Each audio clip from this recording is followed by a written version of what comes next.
ಶ್ರೀ ಕೃಷ್ಣಾರ್ಪಣಮಸ್ತು ವತಿಯಿಂದ ಎಲ್ಲ ವೀಕ್ಷಕರಿಗೂ 21ನೆಯ ಸಂಚಿಕೆಗೆ ಸ್ವಾಗತ. ಕೃಷ್ಣನು ಒಮ್ಮೊಮ್ಮೆ ತನ್ನ ಸ್ನೇಹಿತರು ಹಾಗೂ ಬಲರಾಮನೊಂದಿಗೆ ಯಮುನಾ ತೀರಕ್ಕೆ ಹೋಗಿ ಗೋವುಗಳನ್ನು ನೋಡಿಕೊಳ್ಳುತ್ತಿದ್ದ. ಕ್ರಮೇಣ ಬೇಸಿಗೆ ಕಾಲ ಬಂದದ್ದರಿಂದ ಒಂದು ದಿನ ಮೈದಾನದಲ್ಲಿ ಹುಡುಗರಿಗೂ ಗೋವುಗಳಿಗೂ ತುಂಬ ಬಾಯಾರಿಕೆಯಾಯಿತು.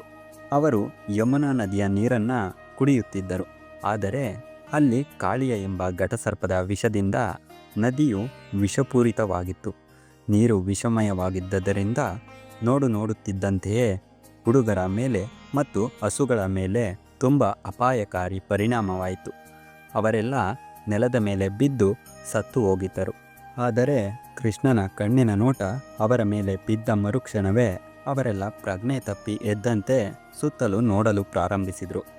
ಯಮುನಾ ನದಿಯ ನೀರನ್ನು ಕುಡಿದು ತಾವೆಲ್ಲ ಸತ್ತು ಬದುಕಿದ್ದೆಲ್ಲವೂ ಕೃಷ್ಣನ ಕೃಪಾದೃಷ್ಟಿಯೇ ಕಾರಣ ಎಂದು ಅರ್ಥವಾಯಿತು. ಈ ಕಾಳಿಯನೆಂಬ ಘಟಸರ್ಪವು ಯಮುನಾ ನದಿಯೊಳಗೆ ದೊಡ್ಡ ಸರೋವರದಲ್ಲಿ ವಾಸ ಮಾಡುತ್ತಿದ್ದ. ಅವನ ವಿಷದಿಂದ ಇಡೀ ಪ್ರದೇಶವು ಎಷ್ಟು ಕಲ್ಮಶವಾಯಿತೆಂದರೆ ದಿನದಲ್ಲಿ 24 ಗಂಟೆಯೂ ವಿಷದ ಗಾಳಿ ಹೊರಬರುತ್ತಿತ್ತು. ಆ ಸ್ಥಳದ ಮೇಲೆ ಪಕ್ಷಿಯು ಹಾರಿ ಹೋದರೆ ಅಲ್ಲಿನ ವಿಷದ ಗಾಳಿಗೆ ನೀರಿನಲ್ಲಿ ಬಿದ್ದು ಸಾಯುತ್ತಿತ್ತು.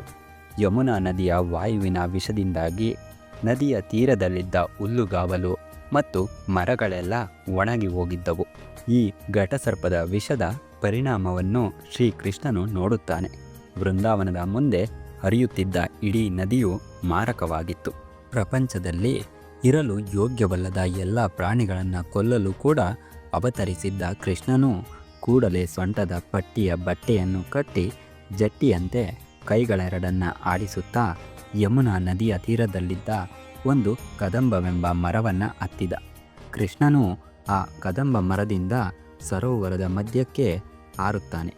ಆದರೆ ಇಲ್ಲಿ ಕೃಷ್ಣನು ಹತ್ತಿದ ಆ ಮರಕ್ಕೆ ಕೃಷ್ಣನ ಪಾದಸ್ಪರ್ಶದಿಂದ ಮರುಜೀವ ಬಂದಂತಾಗುತ್ತೆ.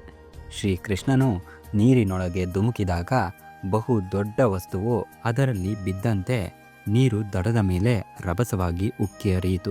ಕೃಷ್ಣನು ದೊಡ್ಡ ಬಲಶಾಲಿ ಆನೆಯಂತೆ ಈಜಾಡುತ್ತಿದ್ದಾಗ ತುಂಬ ದೊಡ್ಡ ಶಬ್ದವಾಯಿತು. ಇದು ಘಟಸರ್ಪ ಕಾಳಿಯನಿಗೆ ಕೇಳಿಸುತ್ತೆ. ಈ ಅಲ್ಲೋಲ ಕಲ್ಲೋಲವನ್ನು ತಡೆದುಕೊಳ್ಳಲು ಆ ಕಾಳಿಯ ಸರ್ಪನಿಗೆ ಸಾಧ್ಯವಾಗಲಿಲ್ಲ.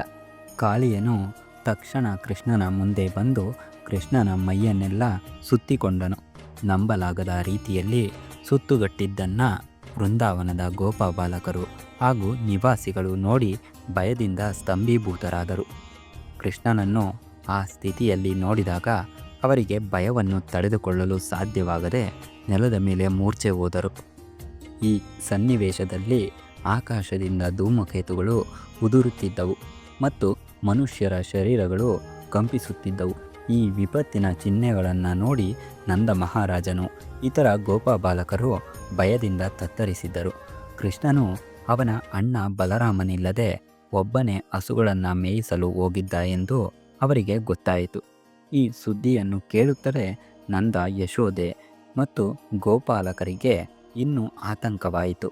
ಅವರಿಗೆ ಕೃಷ್ಣನಿಗಿಂತ ಪ್ರಿಯವಾದದ್ದು ಏನೂ ಇರಲಿಲ್ಲ.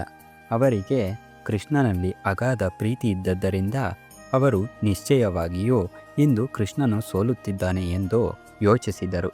ಇದೆಲ್ಲ ಆಗುತ್ತಿದ್ದಾಗ ಎಲ್ಲವನ್ನ ತಿಳಿದ ಬಲರಾಮನು ಸುಮ್ಮನೆ ಮುಗುಳು ನಗೆ ನಗುತ್ತಾ ಅಲ್ಲಿ ನಿಂತಿದ್ದನು. ಇವತ್ತಿನ ಸಂಚಿಕೆಯನ್ನು ಆಸ್ವಾದಿಸಿದ ಸರ್ವರಿಗೂ ಶುಭವಾಗಲೆಂದು ಶ್ರೀ ಕೃಷ್ಣಾರ್ಪಣಮಸ್ತು ವತಿಯಿಂದ ಪ್ರಾರ್ಥಿಸುತ್ತಾ ಮುಂದಿನ ಸಂಚಿಕೆಯಲ್ಲಿ ಭೇಟಿಯಾಗೋಣ. ನಮಸ್ಕಾರ.